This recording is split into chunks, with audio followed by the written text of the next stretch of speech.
Hello po, welcome back to my channel.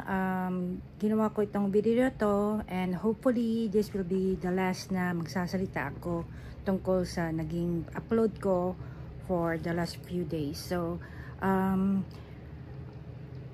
wala po akong intensyon na manakit ng ibang tao, and just for clarification, it was an honest mistake. Hindi ko po alam na may ganong issue. Gaya nga po ng sinabi ko, bago pa lang po akong sumusubaybay sa SB19. So, hindi ko po alam na nagkaroon na dati ng mga ganyang klaseng issue. Hindi ko po alam. So, I'm sorry kung may mga na-offend po. Hindi ko po sinasadya at hindi ko rin po intention na nasiraan o laitin ang kahit na sino mang member ng SB19. So, ganoon din po sa mga nagsasabi sa akin na ginagamit ko ang SB19 to gain more views, tsaka ano po ba, for my personal personal gain. Sorry po ha, pero kumbaga I disagree with that. Itong YouTube ko po, kung makikita nyo, hindi pa sikat ang YouTube, kumbaga hindi pa ganon lakas ang YouTube. Dati na po akong may YouTube channel. So, hindi po ako yung bagong YouTuber lang na tumubo at biglang ginamit ang SB19 for a content para lang magkaroon ng views. I think kung hindi po ako nagkakamali, 2011 pa po yata ako nagkaroon ng YouTube channel. So, kung gusto ko po talaga sanang gumamit ng mga personalities na para lang i-promote ang YouTube ko, edi sana po noon ko pa po ginawa. Ang dami pong mga naging issues na pwede kong i-content, gaya nga ni Taylor Swift, di po ba nagkaroon siya ng Eras Tour, ganun din ang SB19, and then come election na yung ang daming nagsulputang BBM vloggers, di po ba? So di sana kung yun lang po ang intention ko, di sana po noon ko pa po ginawa na mag-ingay sa YouTube. So ito pong pag-content ko po sa SB19, hindi ko po sinasadya na makapanakit, at hindi ko rin po silang ginagamit na stepping stone para po magkaroon ako ng maraming views. At sa totoo lang po, sabi ko nga po sa inyo, 2011 pa ako nagkaroon ng YouTube. Hanggang ngayon po, hindi pa po ako na-monetize. And I don't care. Hindi ko po habo-habo lang ang monetization. Buti sana po kung milyon-milyon, di po ba? Hindi naman. Kumbaga, yung mga tao namin sa farm, mga YouTubers po sila tumatanggap na sila ng na-monetize na sila. Pero nung tinanong ko, magkano naman kinikita, ganyan sa YouTube, konti lang. Kumbaga, hindi naman, siguro ang mga kumikita talaga may mga milyon-milyong subscribers, di po ba? Kumbaga ako, ang lit-lit ko lang na YouTuber. Actually, kung makikita nyo, yung mga content ko iba-iba, kasi hindi naman po ako yung kunwari SB19 vlogger lang, o di kaya yung PBBM vlogger lang, o di kaya beauty vlogger lang. Hindi po. Kung makikita nyo po yung mga contents ko iba-iba, merong travel, merong cooking, tapos yung mga ibang napanood kong concert, pahapyaw-hapyaw kasi lagi po ako nakaka-copyright. And then yun nga, tapos bigla ko ngang ipinost ko naman po sa inyo, in-screenshot ko po yung Facebook ko at pinakita ko sa inyo. February 4, may nakalagay po doon na date. February 4, nag-post po ako sa Facebook ko na, ayun, as in, sabi ko, tuwing umuwi ako dito, nakikita ko may mga bagong faces, which yun po talaga yung nasa ko kasi, na may mga bagong mga mukha akong nakikita sa TV, ganyan. So, ako naman inaamin ko, karamihan sa mga artista sa GMA7, hindi ko sila kilala din. So, kasi nga, more on sa ABS-CBN yung pinapanood ko, syempre, kaya mas kilala ko yung mga artista sa ABS-CBN. So,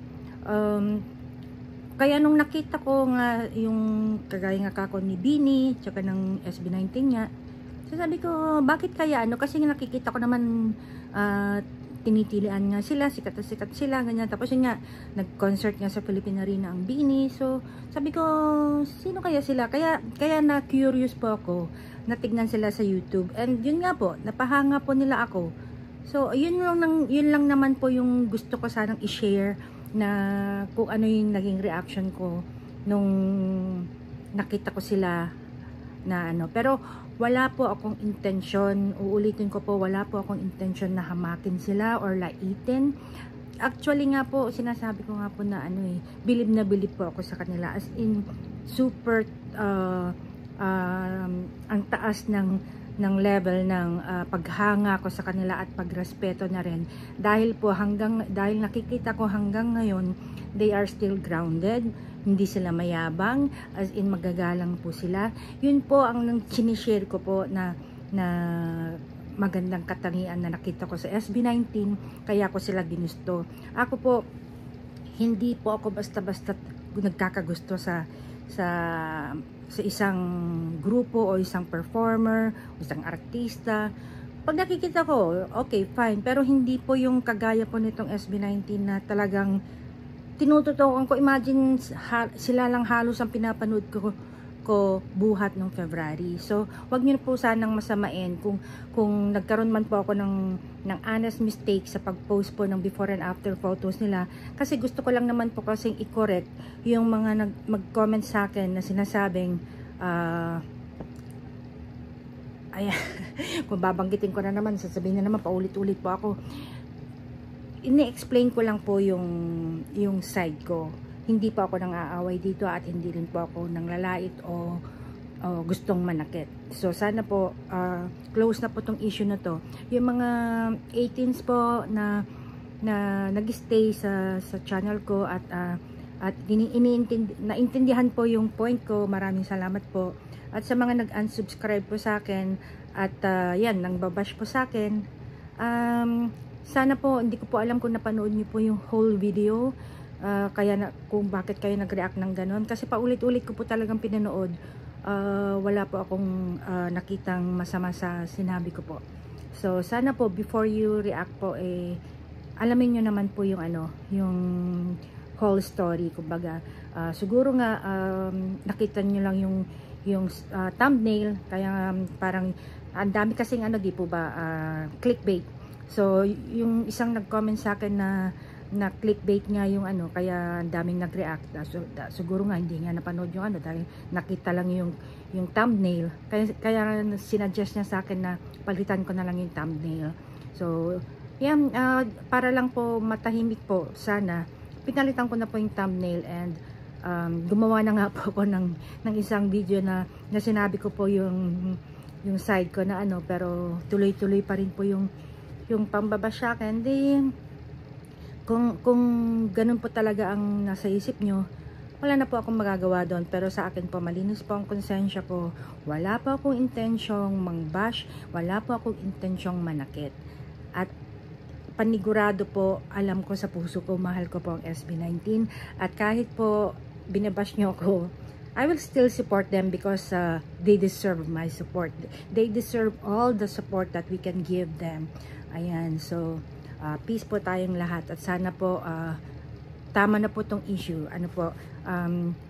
Magulo na po ang mundo, nagkakagulo na nga po sa iba't ibang mga bansa, pati nga dito sa Pilipinas gaaway na ang administrasyon at Duterte. Wag na po tayo makisali ng lit-lit na bagay lang po, konting misunderstanding lang po, wag na po natin palakihin. Dapat nga po tayong mga sumusuporta sa SB19, dapat po tayo nagtutulungan at tulungan po natin sila na lalong umangat, di po ba? Ako po, bago lang po ako dito sa circle ng SB19, na napagbintangan pang basher. So, inuulit ko po, hindi ko po sila ginagamit for my content. Kasi nga po, kung talagang manggagamit lang ako ng personalities, ang dami ko na po sanang nagamit.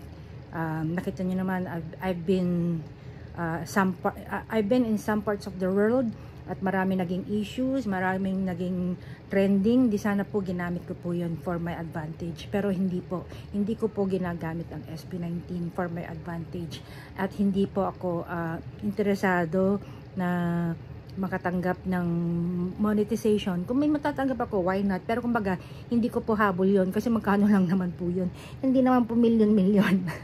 So sana po this explains my side na mahal ko po ang SB19. Maniwala man ko kayo o hindi, then I will still support them. So peace po sa inyong lahat, and sana po God bless you po, and yeah, let's continue loving SB19.